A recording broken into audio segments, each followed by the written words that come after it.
In this section, I will give you an overview of the structure of the French system.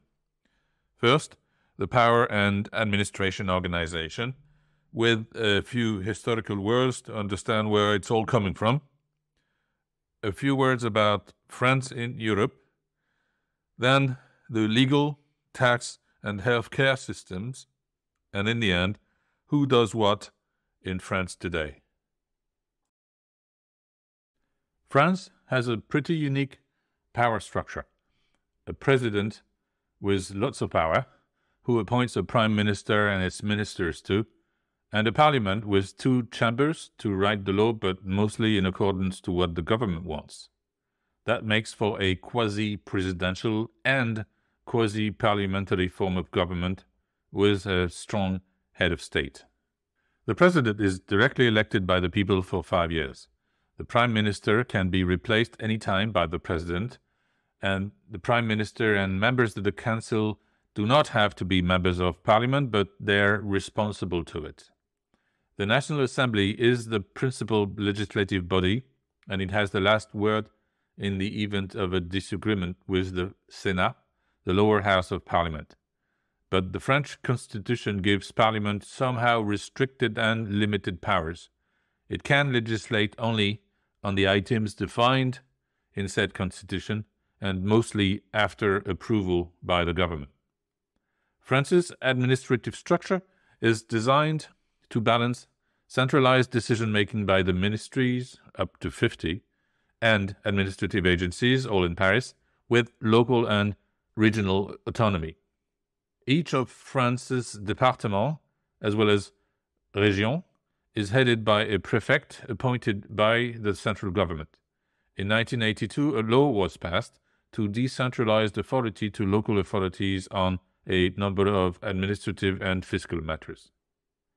There are about 3 million civil servants working for the central government machine.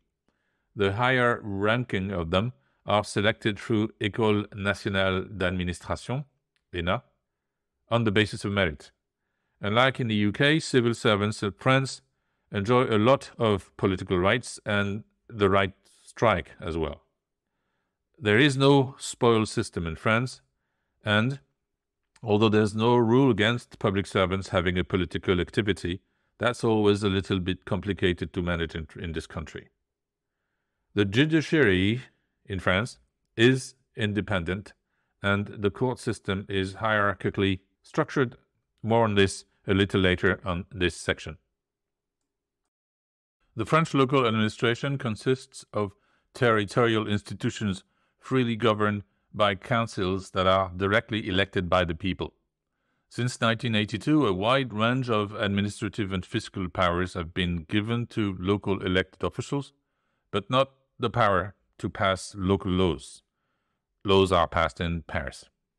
At present, the structure of local government is made up of 4 levels of decentralized institutions: région, département, and municipalité, also known as commune, and groups of communes, known as communauté de communes. Since 2014, there are 13 regions in France. And then 101 départements in mainland France, and then over 35,000 communes, which means something like 340 communes par département. Increasingly, the central government is pushing communes to regroup into intermunicipal bodies. As a result, there are over 2,000 communautés de communes of some sort in the country. But, France being France, adding a new layer does not mean that communes actually disappear into the new groups. No. They stay in existence, happily organized. When he took over in 1799, he was only 30 years old, 4 years younger than the current prime minister, and 9 years younger than Emmanuel Macron was when he was elected. That was after 10 years of revolution, and France had descended into chaos. The old world had been thoroughly destroyed, but nothing had been built to replace it. So, Napoleon Bonaparte, that's his full name, got to work. First, he needed to find money, a lot of money for the state coffers. So he created the French tax system and sent one directeur du trésor in each département, which had been created during the revolution a little earlier, to go and levy taxes. It worked quite well, and 3 years later, in 1802, the French budget was balanced. And then he went on to create the building blocks of the French administration, most of which are still in place today. Le cadastre, that's the land registry, created primarily to make sure that taxes actually got paid. More on this later. Les lycées, that's the high school system. La gendarmerie, the police system. La Banque de France, the national bank, primarily created to ease financial collections of tax monies to be later shipped safely to Paris. And the most important, le Code civil, the first French modern legal code, of which 50% of the initial articles are still in force in today's version. Napoleon was actually very proud of his Code civil. He even said that, "I will be remembered not for my military victories, but for my Code civil." I guess he was right, as you just learned. Even after the revolution, or is it because of it, the French Republic loves pomp and ostentation. A good number of the ministries in Paris are located in sumptuous hôtels particuliers, which would be worth tens or sometimes hundreds of millions of euros if they were not in public hands. The most famous, obviously, is le Palais de l'Élysée, residence of the president, which was built in 1720 by the son-in-law of the richest guy in France at the time, then belonged to Madame de Pompadour, the mistress of Louis XIV, and later to Napoleon's brother-in-law. A fun fact, in 1797, the owner could not finance the maintenance of the place, so she rented out most of it to a couple of Dutch innkeepers who turned it into a dance hall with rooms upstairs where unmarried couples could meet. That only lasted 18 months. Then there is l'Hôtel de Matignon, which is the Prime Minister's residence, built in 1722, which belonged to the Grimaldis of Monaco fame, until the French Revolution annexed the tiny country in 1793. And many others. Here you see the mansions housing the Interior, Agriculture, Justice, and Education ministries. This one is where the National Assembly is. It's called Palais Bourbon and was built in 1722 as well by a daughter of Louis XIV, hence the name. It was confiscated by the Republic in 1791, repurposed into a National Assembly in 1798, and modified into its current state in 1832. A fun fact about Le Palais Bourbon, or maybe it's not so funny. In 1893, a bomb was detonated inside the building, set by an anarchist who wanted to avenge another anarchist's death. Nobody was killed, but 50 people were wounded. I don't think this could happen again these days. France has a well-established democratic system with various levels of elections ranging from local to national. The president is elected directly by the people for a 5-year term, and he, no she yet, can't run for more than 2 consecutive terms. Next election will be held in the spring of 2027, and Emmanuel Macron can't run. The National Assembly comprises 577 members called députés, elected for a 5-year term by direct election. Le Sénat comprises 343 senators elected for a 6-year term via an indirect election. Next legislative elections will follow the presidential election mid-2027. France has a variety of local authorities at regional, departmental, and municipal level. At each level, councillors are elected for a 6-year term by direct election, and it is they who, in turn, elect the president of the regional council, le conseil régional, the president of the departmental council, le conseil départemental, and the local mayor. Next local elections will be held in the spring of 2026. And finally, European Parliament elections are held every 5 years. For that purpose, France is divided into several constituencies, and the number of seats allocated to each party depends on its share of the vote. Next European elections are held in June 2024. French campaign financing is regulated under a strict ceiling. For the presidential election, no more than 16.8 million euros for the first round of votes. That's as of 2022. It will probably change. And another 6 million for the second round. So as you can see, the price tag on a presidential election in France is a drop in the bucket compared with the United States. And France's spending cap is no joke. Former President Nicolas Sarkozy was convicted recently and handed a 1-year jail sentence, well, suspended, he didn't actually go to jail, over illegally surpassing the financing cap during his unsuccessful bid for re-election in 2012. Election fact number 1.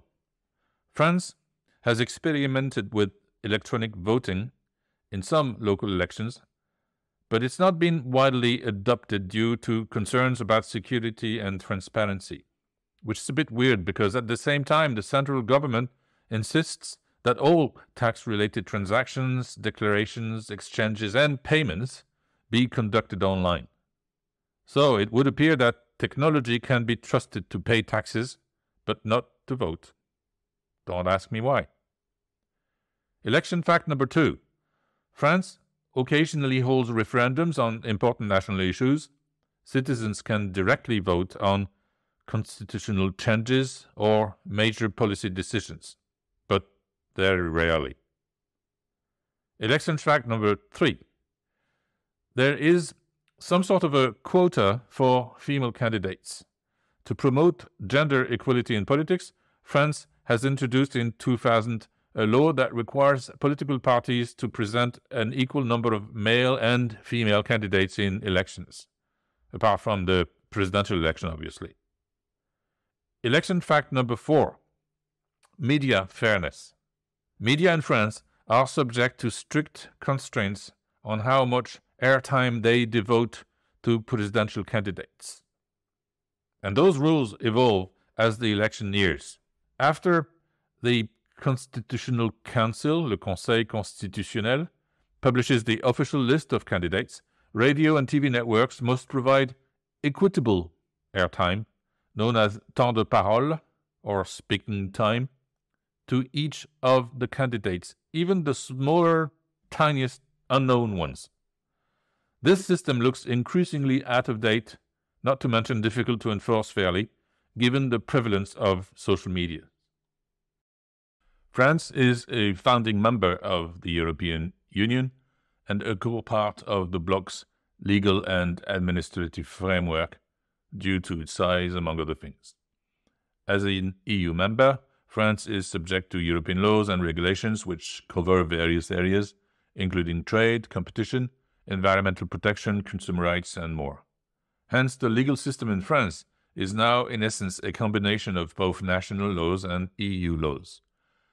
European regulations and directives are incorporated into French law to ensure consistency and compliance, sometimes with too much zeal, but that's a story for another podcast. France is part of and implements the core European policies, which are the Schengen area, which allows for passport-free travel across many European countries, the Eurozone, with the use of the euro as its official currency, Due to its significant agricultural sector, France is an important player in the discussions of the Common Agricultural Policy discussions. This policy has multiple goals: support farmers, ensure food security, and promote sustainable agricultural practices. And well, combining them is proving increasingly difficult. Justice and home affairs. France cooperates with the rest of the EU on all issues related to security, border control, and judicial cooperation. Within that context, France, like other EU member states, recognizes the European arrest warrant, which facilitates the extradition of individuals between EU countries. The French legal system is a civil law system, also known as Roman law. It is based on written laws and statutes, and its roots can be traced back to Roman law and the Napoleonic Code. This Napoleonic Code, also known as Code Civil, mentioned earlier, enacted in 1804, is a foundational legal code that has heavily influenced the legal systems of many countries. It establishes fundamental principles of private law, including contracts, property law, family law, and administrative law as well. The French legal system follows a hierarchy of norms. The latest constitution, adopted in 1958, serves as the supreme law of the land. It outlines the organization of the state, the distribution of powers, and fundamental rights. In other words, the Constitution is the highest legal authority, followed by laws passed by Parliament. Decrees and regulations issued by the government and administrative bodies are also part of this structure. The judiciary in France is independent, and the court system is a top-down structure, with two high courts, one for civil and criminal matters, la Cour de Cassation, and another one for administrative justice, le Conseil d'État. The Justice Minister handles the creation of new legislation with Parliament, as well as the administrative side of things in Paris and in all of the tribunals across the land. Again, the legal system in France is a civil law system, which means that, unlike common law systems where judicial precedent is a primary source of law, the French legal system places more emphasis on statutory law, statutory meaning written in codes, implying that decisions of higher courts do not create binding precedents for lower courts. A distinctive feature of the French system is le Conseil constitutionnel, a constitution-focused council which studies new legislation and decides whether it conforms to the Constitution before they are promulgated. Some sort of a Supreme Court, but without the far-reaching powers to delve into anything it chooses, like in the United States. Legal practitioners in France include avocats, lawyers, magistrats, judges, like the one in this picture, and notaires, notaries. Lawyers in France are members of bar associations and can specialize in different areas of law. Legal education in France typically involves studying law at the university level, with law schools offering programs leading up to the doctorate in law, doctorat en droit. The French tax system is a bit complex and involves various taxes at the national and local levels, but nothing more complex than UK or US systems, really. There is the personal income tax, levied on tax residents' worldwide income, with non-residents generally taxed on their French-sourced income, if any. The tax rates are progressive, with higher rates applied to higher income brackets, and various deductions and tax credits are available. Companies are subject to corporate income tax on their profits. Base rate is 26% compared to 25% in the UK and 21% in the States. There are special tax regimes for certain businesses, such as those in innovative sectors. The French tax system includes various tax credits and deductions aimed at promoting specific activities, such as R&D, energy efficiency, and charitable contributions, for corporations and individual taxpayers alike. Value-added tax is a consumption tax applied to the sale of goods and services. The current rate is 20%, and it is the biggest earner for the French Treasury, bringing in 37% of total tax revenues. France has a comprehensive social security system funded by both employers and employees, with contributions covering health insurance, retirement pensions, unemployment benefits, and other social benefits. The local taxes are the property tax, la taxe foncière, based on property's estimated rental value, and the housing tax, la taxe d'habitation, which was traditionally applied to individuals occupying a property, has been phased out for primary residences, but is still in place for second homes, also based on rental value. The wealth tax, which is now a tax on real estate wealth only, above 800,000 euros in holding, the base rate is 0.5%. And finally, France imposes taxes on inheritances and gifts, with rates varying depending on the relationship between the donor and the recipient. An important tax note: France has one of the highest tax to GDP ratios in the world because it runs one of the most generous welfare states in the world. But tax advisors do a solid business in France, meaning that things can always be optimized, just like everywhere else. Becoming a French tax resident does not necessarily mean paying more taxes. The French healthcare system covers both public and most private hospitals, doctors, and other medical specialists, as well as pharmacists. Care is provided in France to every resident, regardless of age, income, or status. Nationality is irrelevant. All you need is to be legally resident. So, logically, it's compulsory for anyone living in France over 3 months to be registered in the system unless they have equivalent private health insurance from other country or system. The system is funded partly via social security contributions, partly by central government, and partly by the patients themselves, who in most cases are responsible for paying a percentage of costs. The systems work via reimbursements, meaning you pay upfront for appointments, medication, and medical procedures, and as you're registered in the system, the French state, well, la sécurité sociale, reimburses you some or all of the cost. Most people choose to take out a complementary insurance policy, une mutuelle, to cover what's not reimbursed by the state system. These are offered by private insurance companies, and you can choose from a bewildering range of different levels of cover. Also, if your income is low, below certain thresholds set by the government, you may be eligible for la complémentaire santé solidaire, which is a highly subsidized or even free mutuelle for those who can't afford them. Now, let's try to rearrange everything you've learned so far. All utilities are managed at local levels. Water is often managed by local authorities themselves or contracted out to private contractors. Electricity and gas can be purchased from the former state-run service or from private suppliers. Telephone and broadband are distributed nationally. The delivery of healthcare services is organized region by region under supervision by the central government. Increasingly, municipalities are stepping in to recruit doctors at local level when it's needed. Police is run by the central government, mostly. It's called police in cities and urban areas and gendarmerie in rural areas, but they're all managed by the Interior Ministry in Paris. There are also police services managed by municipalities and communautés de communes.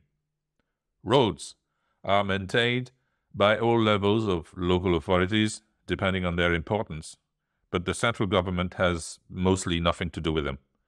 Motorway management has been outsourced to private contractors. Planning is handled locally by municipalities or communautés de communes in application of the relevant national regulations and codes. The school system is run by the central government, with everybody, public or private schools alike, following the same curriculum. There are public, like La Sorbonne or Dauphine, and private universities, and the school system is mostly free for all students, apart from in the private schools, obviously. If you want to sue somebody, you can go to the local gendarmerie or pick your own lawyer. Either way, your claim is forwarded to the local Attorney General, Procureur de la République, who decides if the state will prosecute on your behalf or not. Customs and border controls have not been abolished at all within the European context. Border controls in airports are handled by la douane, as are controls within the country, and the actual border controls are often handled by or with a cross-European body. There is a separate ministry for cultural affairs in France, which mostly sets up some policies and organizes tons of subsidies. Local authorities are also an important player when they organize festivals and/or build and/or manage